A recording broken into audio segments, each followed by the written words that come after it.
Hey everyone, I'm here to check out a game called Tyranny. It's part of my ongoing process to deal with the whole real world shit that's happening right now.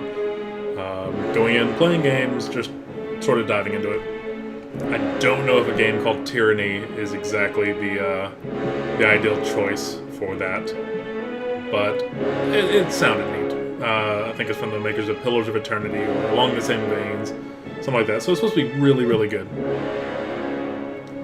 Normal difficulty, strategy, and efficiency, but yeah, it's fine. No, I generally suck, so I'm not going to do any of those. Path of the Damned, dear God. Yeah, no, go, please make sure it's normal. Tyranny. Let's give it a whirl and see what happens. Figure I'll go through character creation and yeah, see what I think. See how, let's see what options are there for me. The whole concept is, the war of good, battle between good and evil happened, and evil won, is my understanding of it. So, like, you're starting out in the evil overlord's army or something like that. Again, no parallels to reality.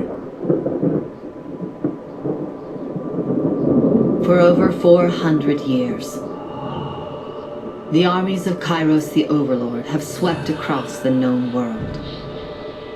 All who stood against them fell before their might. Even the Archons, women and men of immense power, were forced to kneel, chained to the Overlord's will. Now Kairos' final conquest has come to our corner of the world, and two of the Overlord's armies compete for the honor of taking our lands. Nice. The elite disfavored, and the teeming horde of the Scarlet Chorus. The voices of Narad, spymaster and Archon of secrets, guides the fierce and undisciplined masses of the Scarlet Chorus. With each battle, the Scarlet Chorus grows stronger, as the defeated are given a simple choice: serve or die. It's a good recruitment Graven strategy. Ash, Archon of War and the Overlord's most loyal general, leads the disfavored. Though small in number, Kairos' ironclad legion has never met true defeat in open battle. Watching over the two generals is Tunon, the Adjudicator, Archon of Justice, eldest of Kairos' minions. Tunon brings Kairos' laws to newly conquered lands, aided by the Fatebinders, judges and executioners of the Overlord's laws. You are among the youngest of the court of Fatebinders when Kairos' armies came to our lands. How could we have known that the fate of thousands would rest in your hands? It's a good question. Okay. So, let's see. Male, body type, yeah, no. Or Unitarian, yeah. Big fat fatty guy. Although, that... Still, I mean... Like, he's the biggest that they have to offer. Like, I feel like 7,000 of them inside my actual current frame. Anyway, let's see. Super pale, fatter dude. Role. In the Northern Empire, where you were born, men enjoyed equal protections under the laws of the Overlord Kyros. Already forgot how they pronounced his name. In the southern lands of the Tiers, only men may own or captain ships, but real estate is restricted to women. Men may lease, but durable ownership of the land in the Tiers always passes to eldest daughters or sister. It's interesting. Most sons enter their father's profession by their mid-teens. Those without a profession or family lands to work can find purpose by pledging service to one of the Overlord's mighty Archons. Criminals, derelicts, and others are often conscripted into the armies of the Archons. If a child cannot forge his own skein, seen that word, not sure how it's pronounced, he will certainly find one in battle. Face and hair. Yeah, I don't care too much about that. Got it. The sneaky male. My wounds are slowing me down. I need rest. Noble, aggressive. See that? Trouble is afoot. Yeah. I'm just gonna pick that, because I like the way it sounds. So, portrait, yeah, let's go.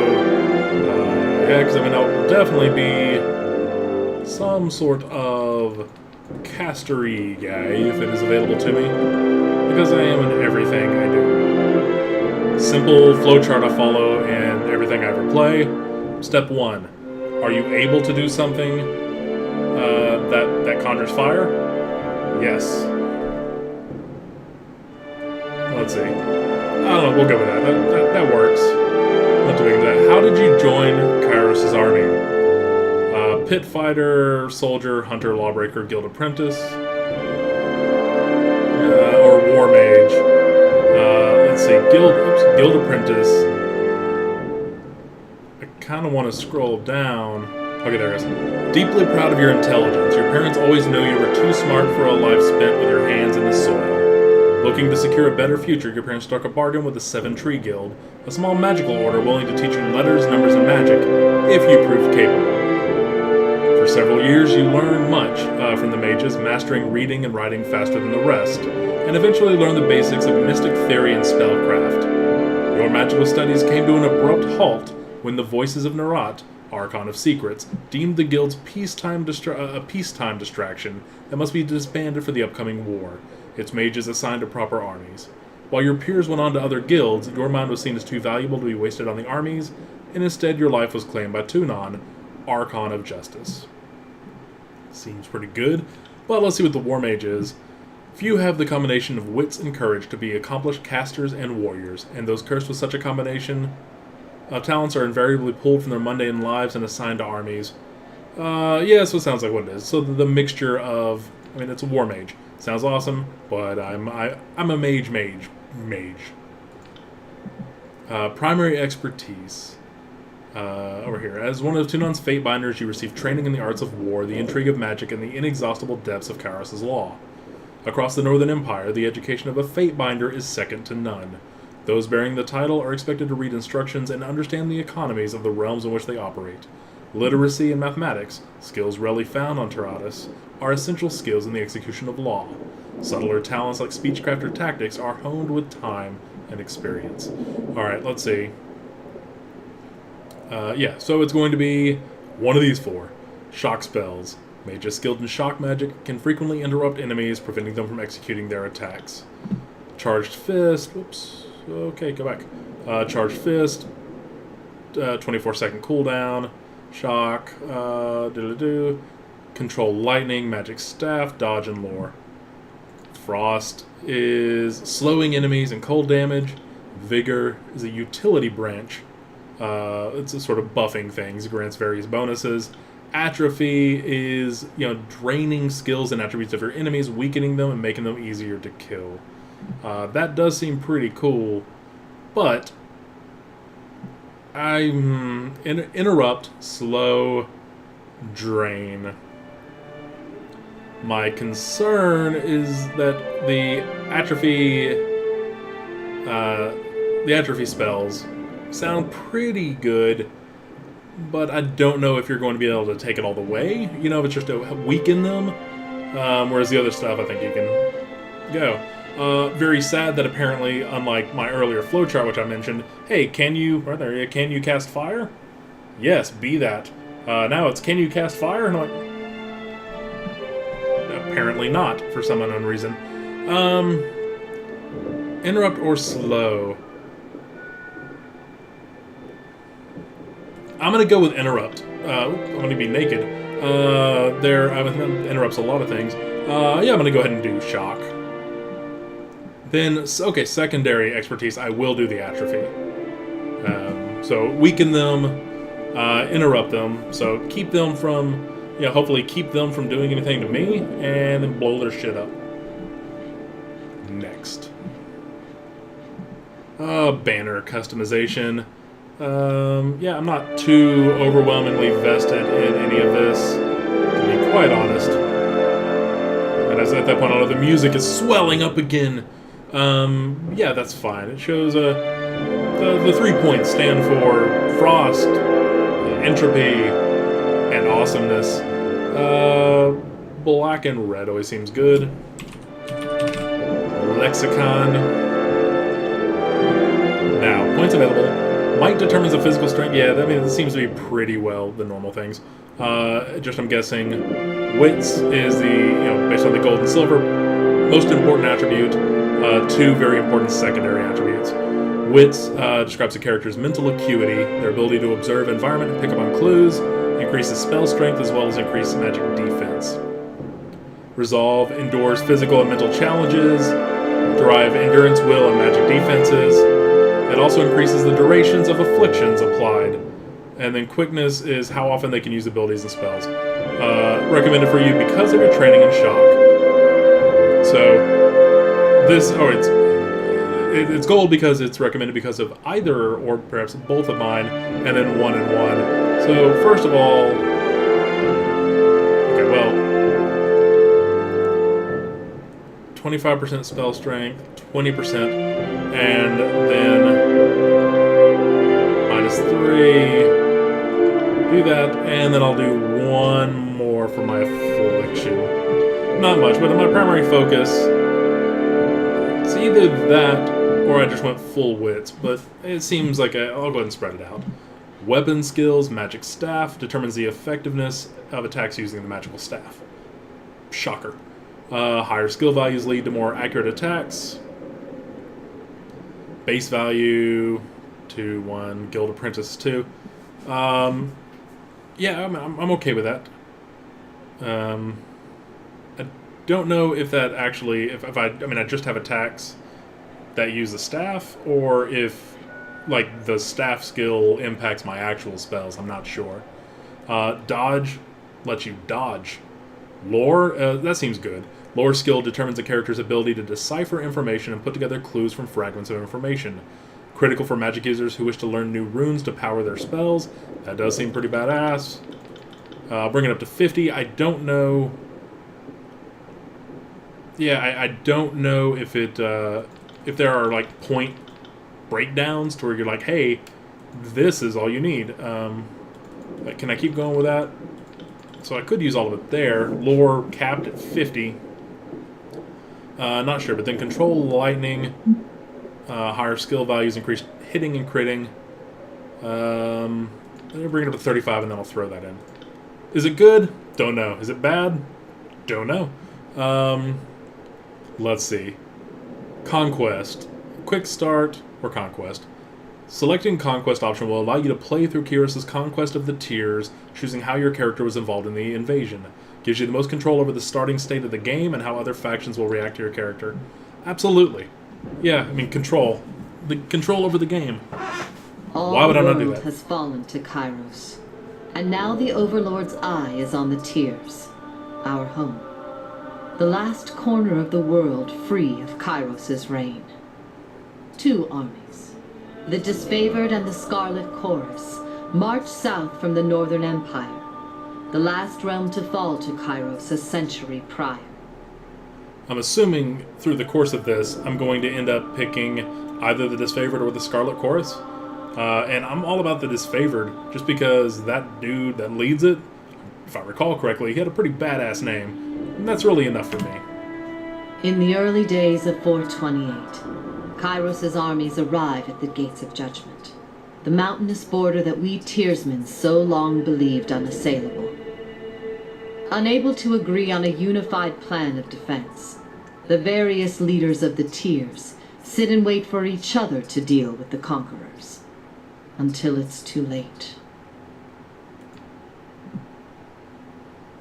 Playing the waiting game. During the conquest, you will decide your character's action during Kyros's invasion of the tiers, shaping the world through which you will adventure over the course of the game. Each choice you make affects your character and how major factions of the tiers respond to you. Your decisions matter. Choose wisely. Boy, this sure is helping me escape from reality. Anyway, 428 TR, Year 1 of Kyros's conquest. Kairos. Kros. I wish I had paid more attention. And it said it like 8,000 times, I just can't remember. Anyway, the Bastard City. The Bastard City stood on the northern border between Kyros's empire and the Tears. Built upon a natural harbor at the crossroads between realms, the city was a nexus of commerce. To the Tears, it was the center of all wealth. To a northerner, it was little more than a backwater trading post. Its symbolic status as a gateway to the continent made it a natural first target, in that guy's name, military conquest. Circumstances were ideal for you to prove your worth as a soldier in Kyros's armies. Taking the city would send a message to the rest of the Tears. Kyros's will is insurmountable. And I realize I'm sort of cycling through pronunciations, but yeah, that's what's going to happen. Select a token on the map to begin. Infiltrate the Tears. Both armies sent their forces to prepare the way. Gates of Judgment. In the first major engagement of the war, the armies crossed the mountains and established a foothold.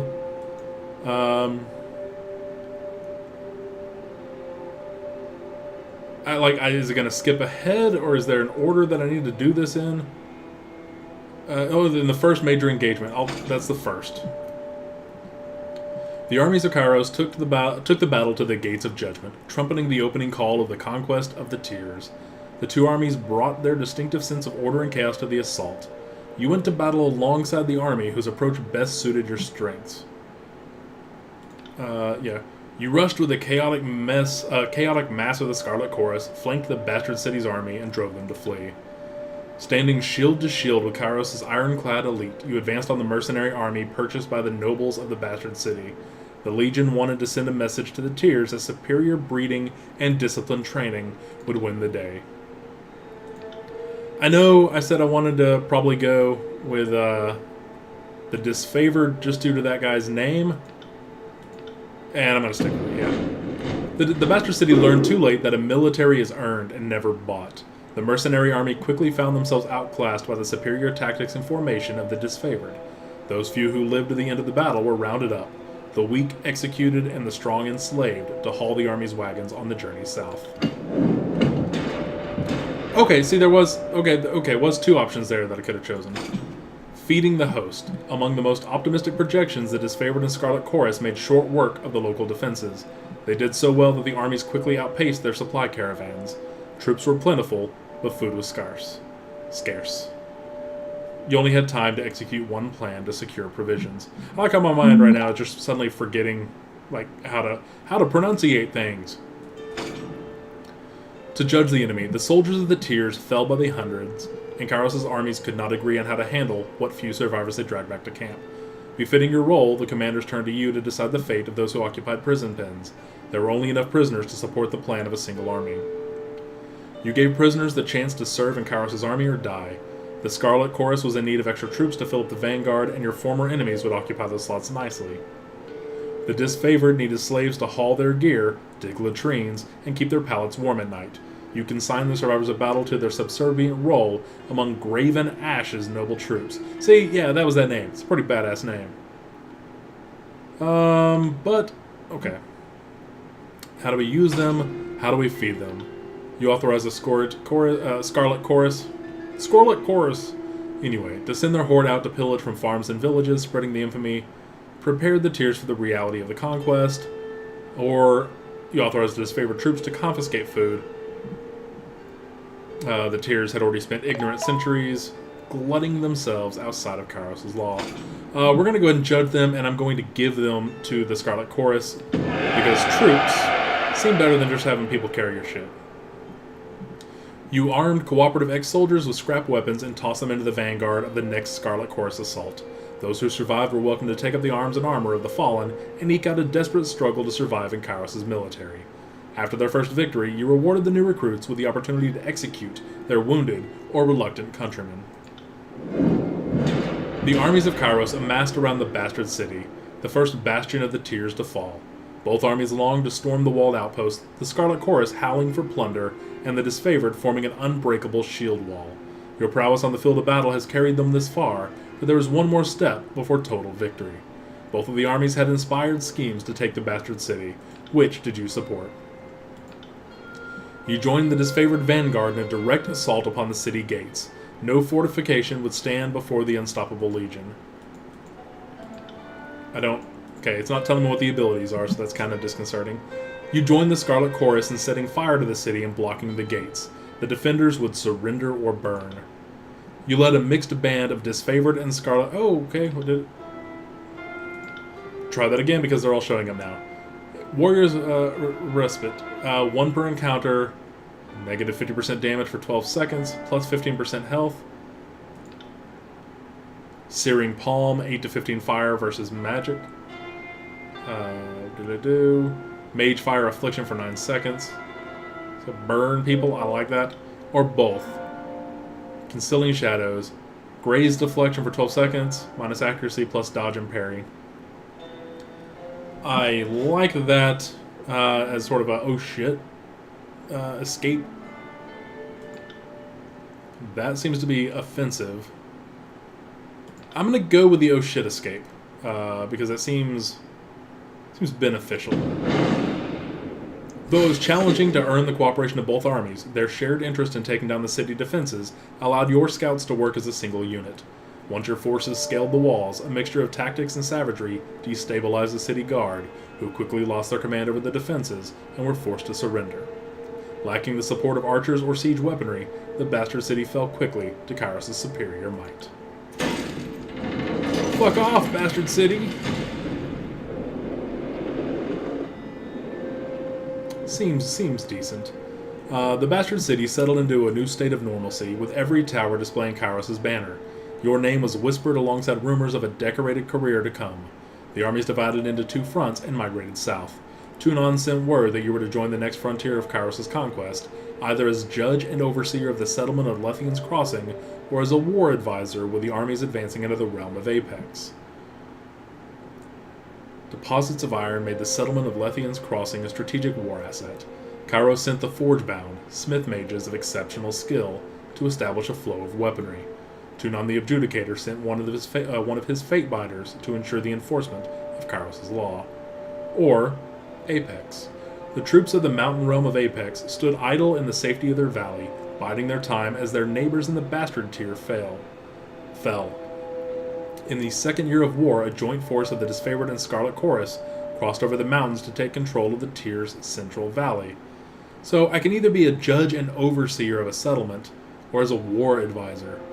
And I'm going to go with a war advisor, just because it mentions it's also a mixed army, and that was sort of the play I did at the beginning. So I felt like my guy, Lexicon, is sort of establishing himself as being able to reach across the aisle.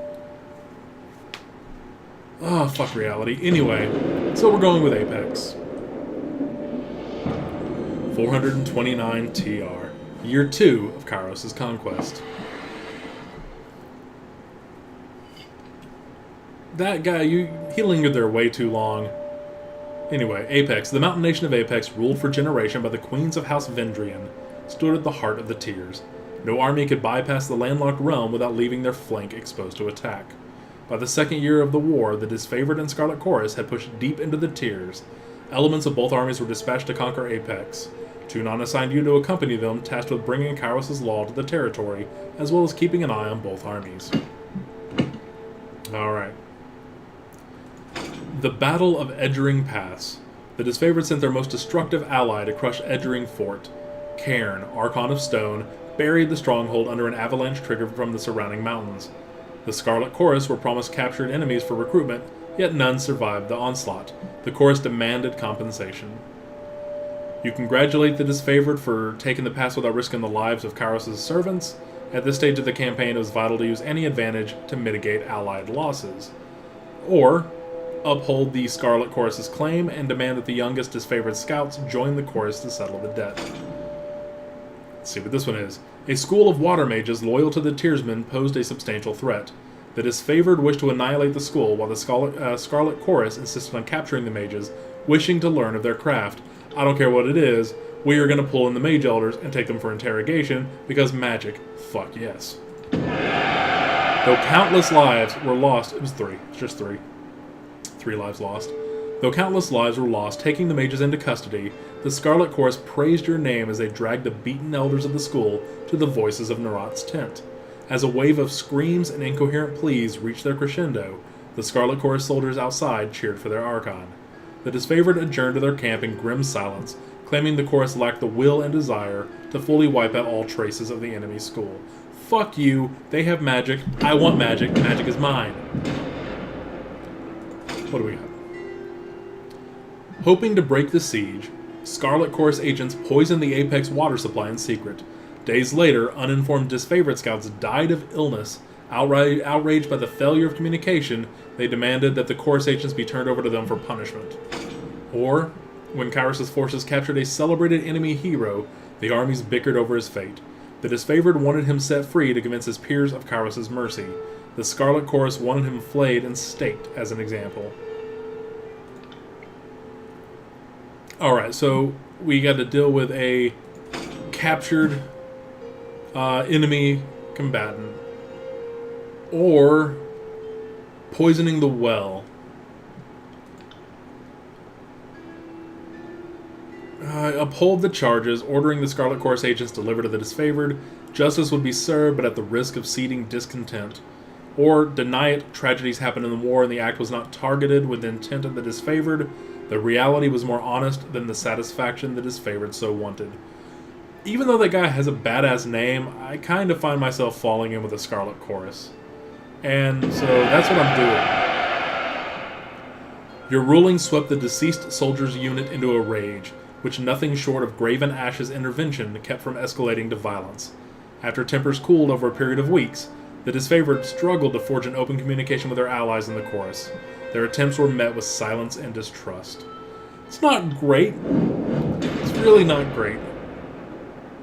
The Scarlet Chorus nominated you to negotiate with the realm of Apex representatives and convince them to surrender, trusting in you to explain their inevitable defeat in terms they will understand.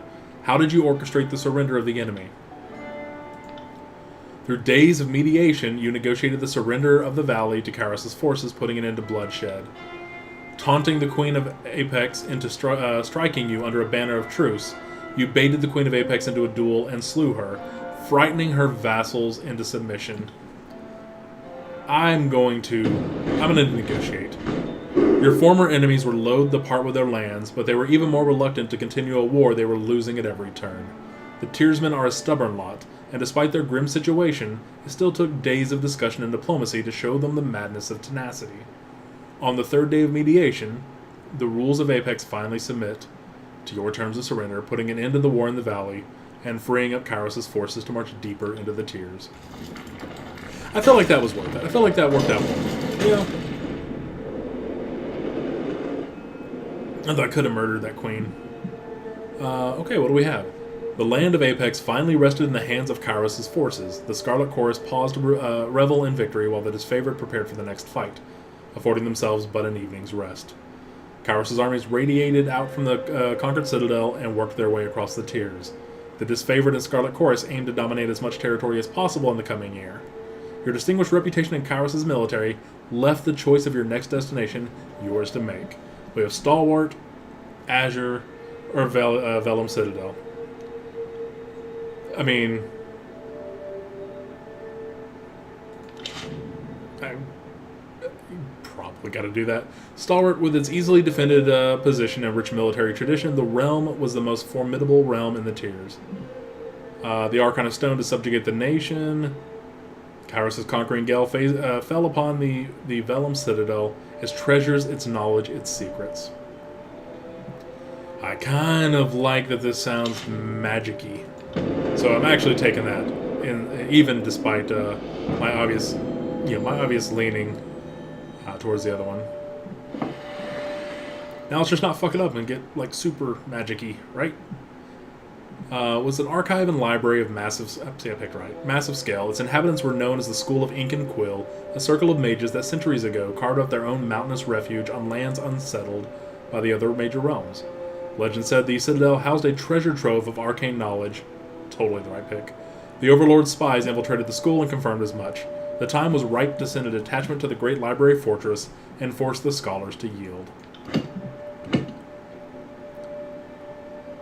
So, Chain of Command, Song of Ensnarement. Siren, Archon of Song, Siren, used her power to enthrall enemy mages who crept beyond the Citadel walls. After Kyrus' forces rounded up the arcane practitioners, the disfavored began executing the new captives before they could share dangerous knowledge. A crime under Kairos' law with the Scarlet Chorus. You punish the disfavored for executing mages bound to the Scarlet Chorus, ordering that several disfavored soldiers be given to the Archon of Song as her personal bodyguards. You calmed the disfavored with a compromise. The sages' mouths would be bound with iron bridles, preventing them from speaking their forbidden knowledge. No, I want that knowledge! The wisdom of the sages and knowledge of the Vellum Citadel were too important to silence. The disfavored balked at entering the Archon's service, but your ruling left them with no recourse. Archon Siren delighted in having new toys to play with, and promptly enthralled her personal guard. You spotted them in camp later, following their new mistress with wide-eyed devotion. I'm sorry, if it comes down to, hey, disfavored, which now I'm coming to think are kind of dicks. I'm gonna guess we're all evil, but still, even for evil people, they're kind of dicks. Or at least they're not. I'm magic. Me magic. What do we have here? Right of command. The Archon of Song incited Scarlet Chorus recruits to fight their leaders. Bosses were killed and supplanted left and right. The disfavored demanded an end to the practice for the good of the conquest. Or a group of enemy mages surrendered to the disfavored, claiming to be spies loyal to the voices of Nerat. No one in the army could verify the claim. The disfavored readied to interrogate the mages, but the Scarlet Chorus protested, demanding that the prisoners be given to their custody. They couldn't risk the voices of Nerat's secrets falling into the wrong hands. Oh, simply reminding them that they marched at Kairos' orders and not their own whims, released the mages into custody, or, though it meant angering the Scarlet Chorus, the mages were disfavored property, they remained in custody while you reviewed their claims. Each Archon had the right to govern their armies according to their nature. The right of command bred chaos, but it also ensured that the strongest rise to lead. You agree with the disfavored arguments, the right of command had its place, but not when Kairos' forces were outnumbered, and reinforcements were weeks behind, if not longer. I'm gonna go ahead and support the play of the Archon. Your keen understanding of their ways pleased and surprised the Scarlet Chorus detachment, who thanked you for the ruling. The following evening, 2 gang bosses were murdered in their pallets and replaced by stronger variants, who fought hard to defend their status. Though the camp grew quieter over time, the chorus fought with twice the ferocity under new leadership. Let's see, the Edict of Fire. Disgusted by your approbation of the Scarlet Chorus, the disfavored forces withdrew from the field of battle. Your small detachment now lacked the manpower to take the Vellum Citadel. Tunon sent word that Kairos' patience had run thin. The Overlord would cast an Edict of Fire on the enemy. The parchment arrived in a slender case of engraved iron. Written on it, the words of a spell powerful enough to destroy the Vellum Citadel. You had the choice of when to read the edict. Reading it at sunrise would offer your enemies no warning of the devastation to come. You could also wait until sunset, giving them ample time to flee or make amends. So, I guess I kind of fucked up. Opting to give the enemy no quarter, you proclaimed the Edict of Fire at the first moments of dawn, granting the enemy no warning of the destruction to come. Though the chorus insisted your actions doomed their spies, the disfavored applauded your decision. Or claiming they still had spies within the Citadel, the Scarlet Chorus urged you to warn the mages of the Overlord's edict. Granting their request, you met with the enemy under a blue flag of peace and warned them of their doom, giving the chorus spies, and the enemy, a chance to run. Okay, I kind of think I'm going to do this option, just because now I'm finding myself really, really standing opposite of the disfavored. So, fuck the disfavored. You confronted the mages with a warning and hoped the message was received. The hour before sunset, numerous figures were spotted fleeing the Citadel. As the sun dipped under the horizon, you read the words of the edict. The earth shook and red-orange light glowed in the foundation of the sprawling Citadel. Bubbling up from under the library, a torrent of lava heaved with explosive force, gushing from windows and between loose bricks, melting winding trenches in the surrounding land.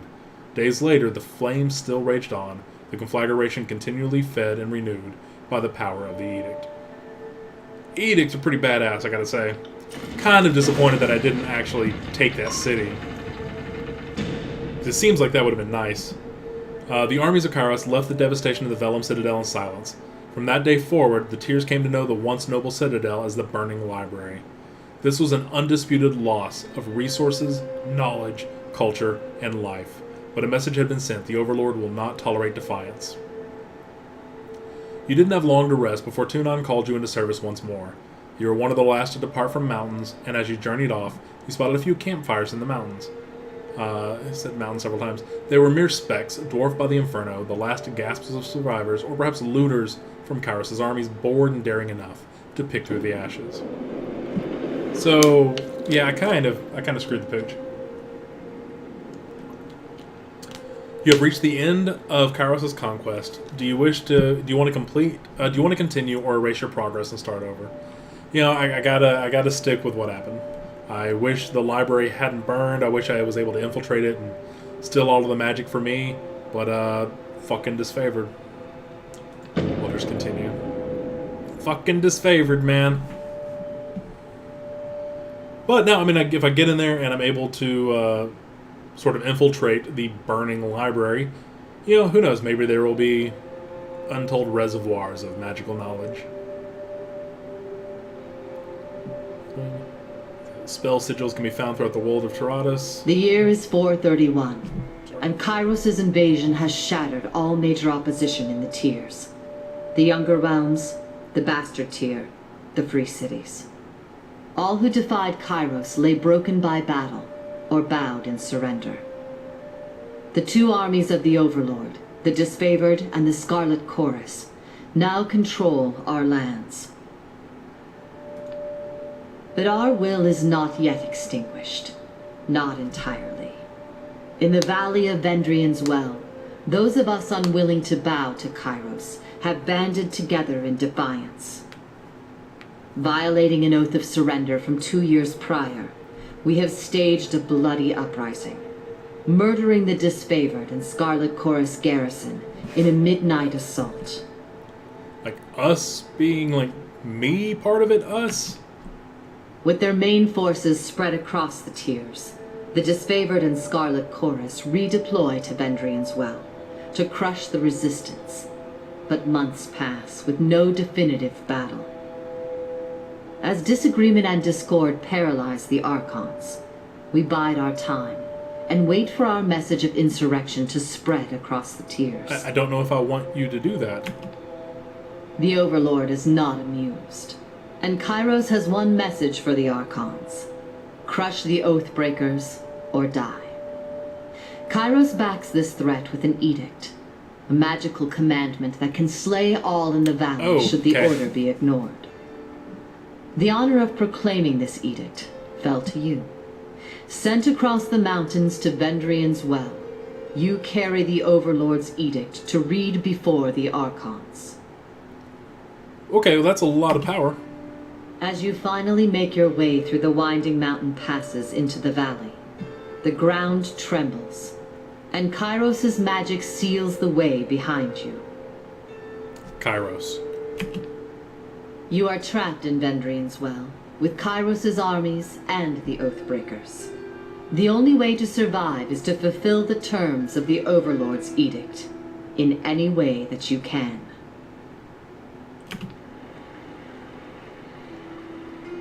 Okay. Blood, eye bleeding statues, kind of disconcerting. First visit, watch for these windows. Yes. Okay, excellent. So that was the introduction. Pretty badass, I do say. If I do say so myself, I think was the phrase I was going for there. Anyways, a new quest, and it looks like this is where the game begins proper. So I think that makes it a logical place to stop. So if you're here watching it, thanks. If you made it this way, all the way here, my words aren't working. If you made it all the way here and you're still watching, thanks for that. So stay tuned for more episodes if you like. Until next time.